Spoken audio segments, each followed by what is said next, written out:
안녕하세요. 여러분과 함께하는 자신만만 적용기술사 김원숙입니다.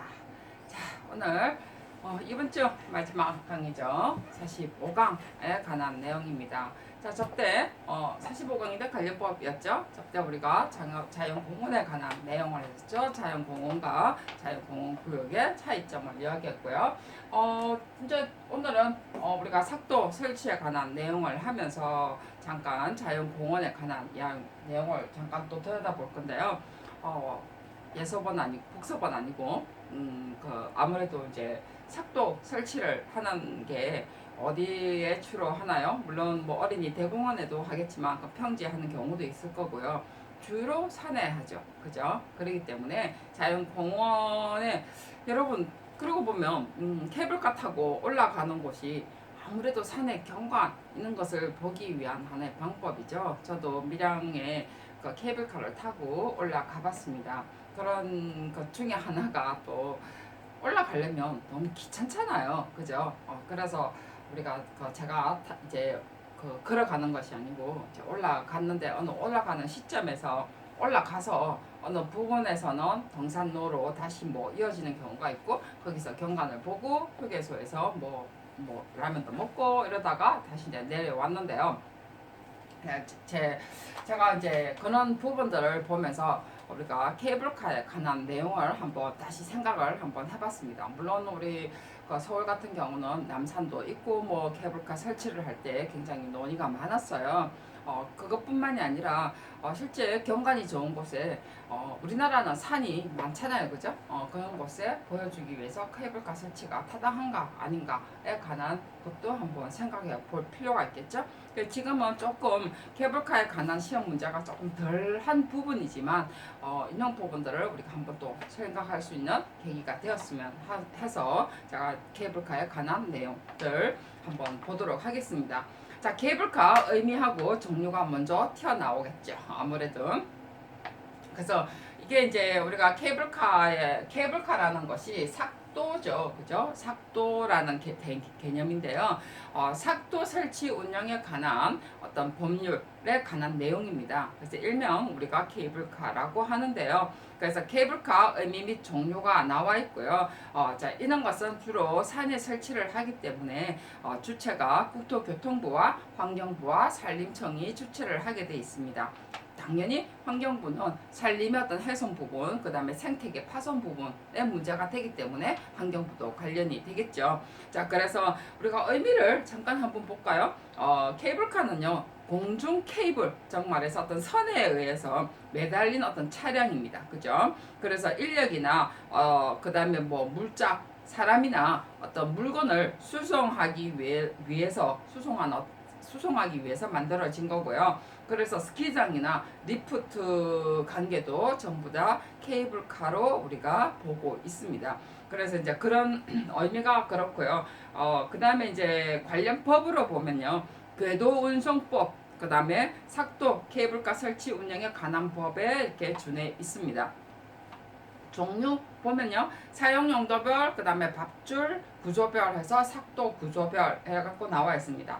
그래서 우리가 사용 용도별로 보면 여러분도 알다시피 여행용이냐, 여객용이냐, 사람을 운반하는 거냐, 그다음 화물용이냐 하는 것이 이제 차이점이 있고요. 그 다음에 뭐 밧줄 구조별해서 뭐 단선식 나와 있죠. 그 다음에 다선식, 복선식. 이래서 우리가 아까도 이야기했던 것처럼 스키장의 리프트 같은 경우도 여기 나와 있죠. 뭐 한 개 이상 운행, 한 개 이상 하는데 왕복이냐, 뭐 이런 것을 같은 경우에 이게 단선식이라고 그러죠.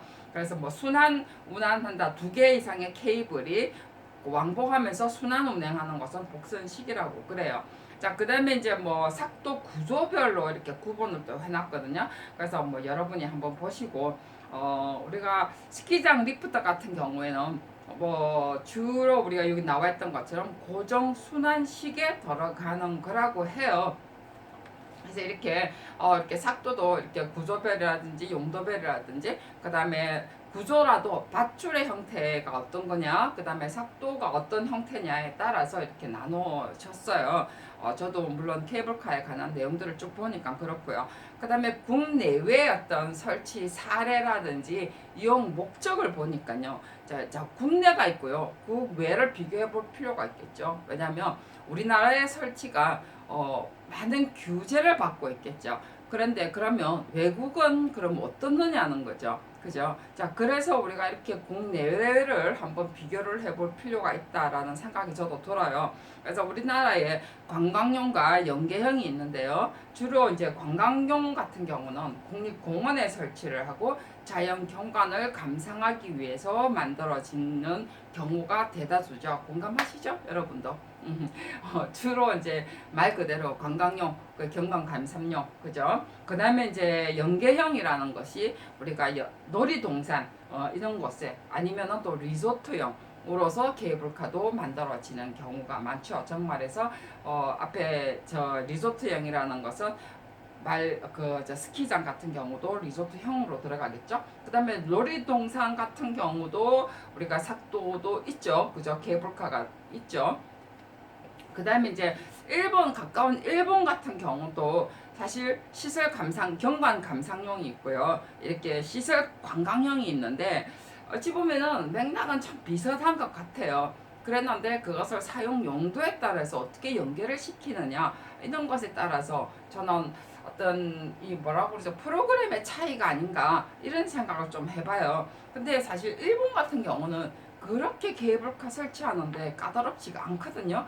그래서 이렇게 저도 이게 왜 그럴까라고 생각을 해봤어요. 그래서 저는 좀 더 내용을 좀 더 살펴봤는데 굳이 우리는 시험 치기 위한 어떤 목적이니까 굳이 내용을 많이 실지는 않았습니다. 그래서 경관 감상용에서 국립공원 내에 등산로와 연계를 시키긴 시켰어요. 자, 우리하고 비슷합니다. 지금 우리나라도요. 국립공원 내에 등산로와 연계를 시켰습니다. 자, 그랬는데도 불구하고 우리는 조금 규제가 심하죠. 그죠? 자, 그 다음에 일본에는 또 시설 관광형이라 가지고요. 지역 연결 교통 수단으로도 돼 있어요. 저도 이 내용들이 참 궁금해서 한번 살펴봤거든요.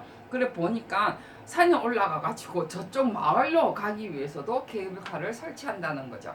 그래서 제가 볼 때는 그래서 느낌에 케이블카 설치하는 것이 별로 뭐라고 그러지, 이게 어렵지 않게 드는구나라는 생각이 들어요. 우리나라는 산하고 마을하고 연결시키려면 산이 너무 크고 넓어서 좀 더 힘드나 이런 생각도 좀 들긴 들어요. 근데 뭐 일본도 마찬가지 아닐까요? 그래서 케이블카로 연결해서 도로를 넣고 산을 깎고 하는 것보다 바로 케이블카로 해서 산을 넘어가서 다른 수송 차원하고 같이 연계가 돼 있더라는 거죠. 마을까지 가는데. 그래서 어떤 교통수단의 개념으로 봤을 때 아주 그게 더 편리할 수도 있다는 거죠. 그래서 그런 부분들도 우리는 좀 생각을 해봐야 되지 않을까. 저는 제 개인적으로 그래 생각을 하고요. 자, 오스트리아하고요. 최고 우리가 케이블카가 많은 곳이 사실은 스위스예요. 스위스 같은 경우는요. 산악지대잖아요. 그죠? 알잖아요. 스키장으로도 유명하고 겨울에 관광으로도 유명하고 했는데 여기에 보면 단 하나가 딱 있어요. 경관 감상하고 스키. 그죠? 레저용. 결국은 딱 하나였던 용도인데 그런데도 불구하고 정말 많은 세계에서 많은 사람들이 온다는 거죠. 그거로서 관광 수입을 받는 거예요, 저것도. 그래서 경관 감상, 등산, 스키 등의 어떤 관광의 개념으로 산악지대의 어떤 자연 계절을 이용한다는 하는 개념이에요. 그래서 정말 스위스에 여러분, 저는 이게 부자료로 많이 들고 있는데 스위스 같은 경우는 도시 전부 다 산이 있는 곳에는 전부 다 케이블카로 다 연결한 것 같아요. 제가 볼 때는. 그래서 이런 곳에는 많이 이렇게 완화돼 있다라고 할까요? 아무래도 산악이기 때문에 그거를 아예 이용을 해서 관광 수입을 올리는 거. 참 대단한 개념이라고 저는 생각을 해요. 자, 오스트리아 같은 경우도요, 산이 참 많이 있어요. 평지도 많지만, 아주 뭐 넓은 땅덩어리니까, 저 평지도 많지만, 넓지만, 산도 꽤나 있어요. 자, 그래서 여기 보면 강량용과 여기도 등반형으로 나눠져 있더라는 거, 그죠? 그래서 각 지역별로 이렇게 다양한 프로그램을 자, 가지고 있고 레포트가 주 이용이라는 거. 자, 그래서 이런 것 정도를 여러분들이 한번 볼 필요가 있지 않았나. 그리고 우리가 뭐 무슨 환경부 장관이 될 건 아니겠지만 그래도 이런 것을 우리가 판단하고 개념을 살려서 우리가 계획을 해서 브리핑을 할 때 정말 여러분이 장관님 앞에서 브리핑을 할 수도 있고요. 시장님은 만나 뵙긴 힘들고 부시장님 앞에서도 브리핑을 할 수 있고요. 정말 환경부 장관까지는 아니더라도 환경부의 국장님 앞에서도 브리핑을 하죠. 그 시의 어떤 국장님. 그래서 전부 다 어쩔 때는 시의 그 브리핑을 할 때 보면 그 이 국장님 앞에 아니더라도 국장님이 참관하는 경우가 많이 있어요. 그래서 환경 파트의 환경과의 국장님도 환경국의 국장님도 일부러 오셔요. 왜냐하면 공원의 개발의 어떤 개념일 때는 환경부도 되고 산림도 되기 때문에 그런 부분들이 그 부서에서 국장님들도 각 참관을 하시는 경우가 상당히 많습니다. 그래서 그런 부분들을 여러분들이 생각을 해서 케이블카의 어떤 장단점이라든지 그 다음에 외국의 사례라든지 이런 것을 충분히 인지를 해서 그게 정말 괜찮다 싶으면 여러분은 저는 추정을 해도 괜찮다고 생각을 해요. 근데 여러분이 생각할 때 계획할 때 이게 정말 살림의 단점이 된다, 생태계의 단점이 되겠다 라는 것도 충분한 자료를 통해서 이게 단점이다 라고 하셔야지 이게 뭐 장점인지 단점인지 뭐 대충 어디서 들은 걸 가지고 하면은 여러분이 계획하는데 정말 곤란을 좀 갖지 않을까. 기술자쯤 되면 그 정도 충분한 자료를 가지고 충분히 장단점을 논의할 수 있어야 된다라고 저는 생각을 하고요. 그래서 그런 부분들을 여러분들이 공부할 수 있는 맥락을 제가 지금 제공을 하는 거죠. 자, 그리고 그 다음에 자연공원의 살도 설치 운영 가이드라는 이건 우리나라 법입니다. 우리나라에 보면은 유도와 제한 그리고 최소화하는 어떤 법이 있고요. 그 다음에 자제라는 그러니까 우리가 자제 정말 조금 야 이거는 하지마 이런 어떤 권유라고 해야 되나요? 자, 이런 내용들이 쭉 있습니다. 자, 그래서 이런 거 여러 번 좀 보시고 그 다음에 선로를 규제하는 어떤 내용들이 또 많이 있죠. 그죠? 뭐 전통 사찰이라든지 뭐 이런 부분들은 당연히 우리가 규제를 해야 됩니다. 자, 근데 우리나라는요. 앞에도 계속 이야기했지만 4분의 3이 우리나라는 산악입니다. 우리가 스위스의 어떠한 자연 조건을 본다면 실제로 우리나라도 굉장한 어떤 자연 자원을 가지고 있다는 거예요. 우리가 말 그대로 도시의 어떤 공원뿐만이 아니라 우리나라의 자연 자원도 상당히 풍부합니다. 이거를 누가 계획을 하는 거죠? 우리 조경에서 계획을 한다는 거예요. 그래서 이런 부분들에 우리가 좀 생각을 해볼 필요가 있어요. 그 결국은 우리가 보존만 저도 물론 보존에 역점을 두고는 있습니다. 그랬는데 말 그대로 정말 보존해야 될 곳은 확실히 보존을 하고 그 다음에 개발을 해야 될 곳은 확실히 개발을 하고 그랬는데 그냥 이거는 보존해야 됩니다. 개발해야 됩니다가 아니고 어디에 무엇에 근거해서요? 충분한 연구 자료에 의해서 여러분이 이 주장을 가지고 있어야 된다는 거죠. 대충 덜어서의 개념이 아니고 이게 우리가 기술사 공부하는 목적이 바로 유는데 있죠. 그죠? 자, 그래서 케이블카 설치 기준에 관한 내용 법을 보면요. 우리나라에서 국토부에서 하는 거, 환경부에서 하는 거, 산림청에서 하는 거 중에 사실은 좀 더 눈여겨봐야 되는 거 여러분 충분히 보시고요. 자, 그 다음에 여러분이 좀 더 신경을 써야 되는 것은 그리고 환경영향평가법, 자연환경보전법 이런 것도 우리가 영향이 있습니다. 자, 거기다가 산림청에 뭐가 있냐면요. 백두대간 보호법이 있습니다. 그리고 산지관리법이란 게 있어요. 자, 우리나라는요. 산림청에서 하는 어떤 막강한 힘이 있죠. 자, 이거를 제가 뭐라 하는 것이 아니고 산림청에서 왜 막강하냐면 우리나라의 4분의 3이 우리나라 말 그대로 산이기 때문에 그렇죠. 그래서 산림청에서 백두대간 보호법이라는 것을 가지고 우리나라 백두대간이 안 걸리는 게 있나요? 저는 그래 생각을 해요. 왜냐하면 여러분 백두대간을 한번 봐보세요. 백두대간에 보면요, 우리나라 전체 다예요. 보면. 자, 그래서 뒤에 바로 나오는 것이 뭐가 있나요? 백두대간과 백두대간 정맥이라는 것을 제가 넣어놨습니다. 왜냐하면 이 법이 생각보다 굉장히 강한 법을 가지고 있다는 거죠. 그래서 저도 물론 백두대간 보호해야 된다, 보존해야 된다는 걸 주장하는 건 맞습니다. 저도 이걸 뭐 백두대간은 뭐 없애야 된다는 건 아니에요. 저도 동양 조경을 했잖아요. 그죠? 동양 조경이었던 개념을 보면요, 우리나라의 산악의 개념들이 상당히 어떤 철학적인 의미가 굉장히 있어요. 그렇기 때문에 저는 백두대간을 보호해야 된다라는 개념은 있습니다. 그랬는데 무조건 보호해야 된다라는 개념은 저는 바람직하지 않다라고 생각을 해요. 그래서 여기에 보면 개별가 설치 규제에 관한 법 중에 아까도 이야기했지만 백두대간 보호법과 산지관리법에 아주 강한 어떤 규제가 있다라는 거죠. 그 다음에 백두대간과 백두대간 정맥 하면서 여러분들이 보셔야 되는 것이, 백두대간 여러분 이거 저 인터넷에 들어가면요, 백두대간에 관한 내용들이, 다른 거는 막 내용들을 보지 마시고 백두대간이 어떻게 흘러가는가를 볼 필요가 있죠. 그죠? 이렇게 생겼지만 이렇게 되고 쭉 하나가 연결되어 있죠. 그죠? 그 다음에 이렇게, 그 다음 정맥들이 쭉 있습니다. 그죠? 그래서 이게 지금 우리가 5개 산줄기 그리고 9개 정맥들로 나눠져 있는데 말 그대로 구역별로 이렇게 나눠져 있어요. 사실은. 그래서 이제 묶어져 있죠.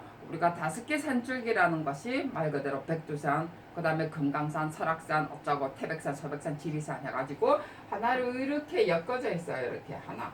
여기서부터 시작을 해서 끝까지 간다는 소리죠. 그죠? 그래서 백두대간에 어떤 등산로 체계도 있거든요. 근데 뭐 끝까지 보지 마시고 뭐 백두대간이 어떻게 이루어져 있고 그 다음에 정맥이 어떻게 연결되어 있는가, 말 그대로 우리나라 인체로 본다면 우리의 어떤 동맥과 정맥의 개념이죠. 서로가 연결되어 있다라는 개념이에요. 그렇기 때문에 실제로 이제 이런 것이 이루어진 것과 그다음에 이것의 개념보다는 조금 전에도 이야기했지만 우리가 삭도라는 것은 관광용이에요. 관광용인데 백두대간을 우리가 보기 위한 어떤 외국의 어떤 관광 자원도 있다는 거죠. 그래서 백두대간의 어느 시점을 우리가 하나 뭐 할 수도 있고, 근데 물론 생태 자원이 파괴되는 거는 맞습니다. 그렇지만 도로로 내는 것보다는 좀 더 나을 수 있다는 거죠.